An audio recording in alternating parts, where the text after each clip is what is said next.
कि जिंदा आएंगे तो गाजी होंगे और जनाजा जाएगा तो शहीद कहलाएंगे। आ गए हैं तुम्हारे बीच गाजी हैं। तो उन्होंने पूछा था कि मैं अगर इंतकाल कर गया और मेरी मैयत बाहर आई तो मैं जो है उस वक्त जो मैं शहीद कहलाऊंगा और जो छूट कर आ जाऊंगा तो गाजी कहलाऊंगा। सरकार बनने पर जितने भी झूठे मुकदमे लगे हैं अली मोहम्मद आजम खान साहब पर, वो सब वापस लेने का काम सरकार में हो। 8 अक्टूबर को आजम से मिलने से पहले अखिलेश ने ऐसा क्या किया जिससे सारी अटकलों पर विराम लग गया।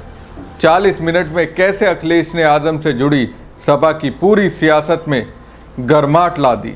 40 मिनट में अखिलेश ने ऐसा क्या किया जिसके आधार पर अब ये दावा हो रहा है आजम तो अखिलेश के साथ ही रहेंगे।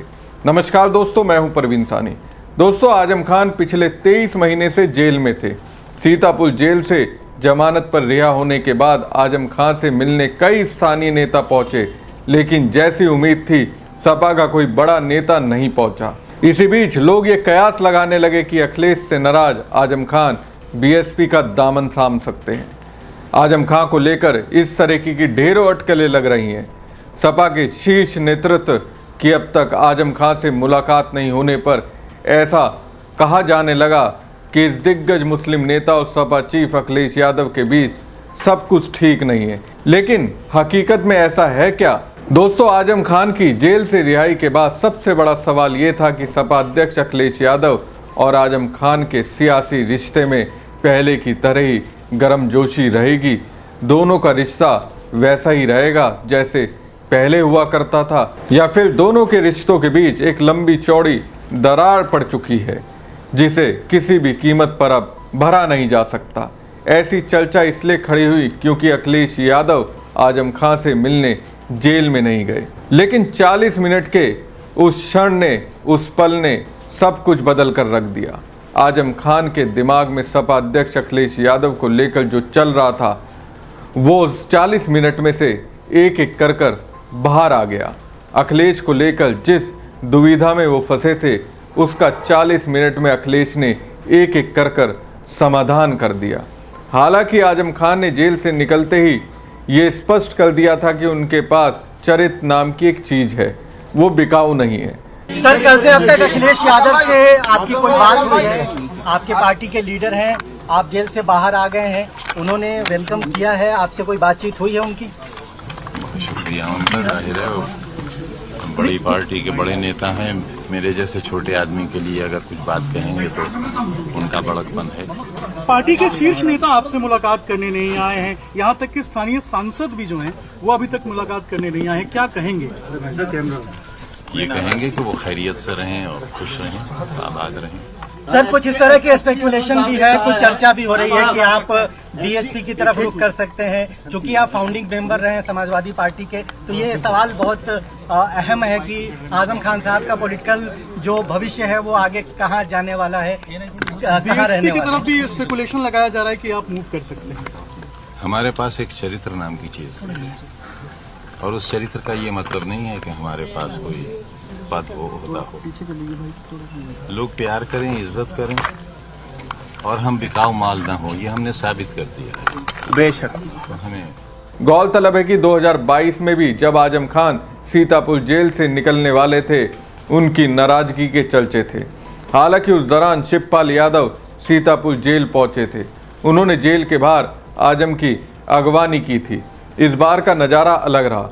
खबर यही है कि अखिलेश यादव 8 अक्टूबर को आजम खान से मिलने वाले हैं, लेकिन ये समय काफ़ी दूर है। लेकिन उससे पहले अखिलेश ने अपनी ओर से पहल कर दी। अब कहा जा रहा है कि एक पूर्व विधायक के फ़ोन पर अखिलेश और आजम खान के बीच करीब 40 मिनट की बातचीत हुई। सोचिए, 40 मिनट की लंबी बातचीत में दोनों नेताओं ने एक दूसरे को क्या कहा होगा। जाहिर सी बात है, जो आजम खान के दिल में जेल में रहने के दौरान अखिलेश यादव के लिए धारणा बनी होगी, उसे लेकर आजम ने जरूर अखिलेश यादव के सामने अपनी बात रखी होगी। अखिलेश ने भी पक्ष रखा होगा। दोस्तों, अगर रिश्ते में कड़वाहट हो, उस दौरान जिनके बीच कड़वाहट हो वो आपस में बात कर लें तो वो दूरियां मिटने लगती हैं। अखिलेश और आजम खान के करीब 40 मिनट की इस बातचीत से यही हुआ। उसमें बहुत कुछ सेट हो गया। अखिलेश यादव से बातचीत के बाद कहा जा रहा है कि दोनों में जो रिश्तों पर बर्फ जमी थी वो कहीं ना कहीं पिघली है। पिछले काफ़ी वक्त से दोनों के बीच बातचीत नहीं हुई थी, लेकिन अखिलेश यादव लगातार अपने नेताओं के जरिए आजम खान और उनके परिवार के संपर्क में रहे। अब आजम खान को लेकर कोई कन्फ्यूजन ना फैले, इसलिए कहा जा रहा है कि अखिलेश यादव ने उनसे मुलाकात की 8 अक्टूबर की एक तारीख भी तय कर दी है। ये तारीख इसलिए भी अहम है क्योंकि 9 अक्टूबर को मायावती और बसपा एक बड़ी रैली करने वाली है। काशीराम के महापरिनिर्वाण दिवस पर होने वाली ये रैली इसलिए भी चर्चा में आई क्योंकि कयासबाजियां शुरू हुई थी कि आजम खान इस दिन कहीं बसपा ज्वाइन न कर लें। हालांकि जेल से निकलने के बाद आजम खान से जब इस बाबत कई दफ़ा सवाल किए गए तो हर बार उन्होंने ऐसी किसी सियासी संभावनाओं को खारिज कर दिया।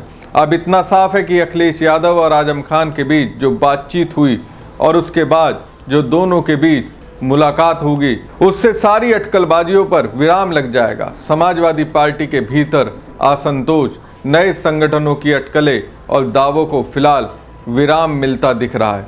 हालांकि 8 अक्टूबर को अखिलेश आजम खान से मुलाकात करेंगे, लेकिन उससे पहले ही आजम खान की सियासी लाइन अब किस ओर जाएगी और सपा को उनकी कितनी ज़रूरत है, अखिलेश के 40 मिनट की बातचीत ने ये जाहिर कर दिया। वैसे आपको बता दें कि सपा नेता आजम खान का स्वास्थ्य बीते काफ़ी समय से खराब चल रहा है। उनकी सीतापुर जेल में भी सेहत खराब थी, जिसके चलते दवाइयाँ ले रहे थे। अब जब वो जमानत पर रिहा होकर रामपुर आए तो स्वास्थ्य की जांच कराई जा रही है। आजम खान ने रामपुर में आते ही मीडिया से कहा था कि पहले चेकअप करवाऊंगा, उसके बाद आगे की रणनीति बताई जाएगी। लिहाजा वो बुधवार को देर शाम बेटे और पूर्व विधायक अब्दुल्ला आजम के साथ दिल्ली चले गए। दिल्ली के सर गंगाराम अस्पताल में गुरुवार को उनका चेकअप करवाया गया। वहीं रामपुर के चर्चित यतीम खाना प्रकरण में सपा नेता आजम खान ने कोर्ट में अपनी बेगुनाही साबित करने को अपना गवाह पेश किया, जिससे अभियोजन पक्ष ने जिरह की जो पूरी हो गई। अब इस मामले में 29 सितंबर को सुनवाई होगी। मालूम हो सपा सरकार में यतीम खाना बस्ती को खाली कराया गया था। आरोप है कि आजम के इशारे पर उनके समर्थकों और तत्कालीन सीओ सिटी आले हसन ने जबरन बस्ती को खाली कराया था। आरोप है कि इन लोगों ने तोड़फोड़, लूटपाट और मारपीट की थी। इस मामले में शहर कोतवाली में मुकदमा दर्ज कराया गया था, जिसकी सुनवाई MP MLA सेशन कोर्ट में चल रही है। गुरुवार को आजम खान ने अपनी बेगुनाही साबित करने के लिए कोर्ट में अपना गवाह जाहिद पेश किया, जिससे अभियोजन पक्ष ने जिरह की जो पूरी हो गई। अब इस केस में 29 सितंबर को सुनवाई होगी। तो इससे ये साबित होता है अभी आजम खान की लड़ाई जारी है और इस लड़ाई में जीत के लिए अखिलेश यादव का साथ होना जरूरी है। हमारी खबर आपको कैसी लगी कमेंट बॉक्स में कमेंट करके जरूर बताएं। साथ ही पेज को ज़्यादा से ज़्यादा लाइक और शेयर कीजिएगा। धन्यवाद। जहां एक पुरानी जगह पहुंचे वहीं पर उन्हें भी आज ही न्याय मिला है और हमें उम्मीद है कि आने वाले समय में उनके सभी मुकदमे खत्म होंगे और समाजवादी सरकार बनने पर जिस तरीके से मुख्यमंत्री जी ने अपने मुकदमे वापस लिए, उन्होंने न केवल अपने मुकदमे वापस लिए हैं बल्कि डिप्टी CM के भी मुकदमे वापस लिए हैं, तमाम भाजपाई नेताओं के मुकदमे वापस लिए हैं। समाजवादी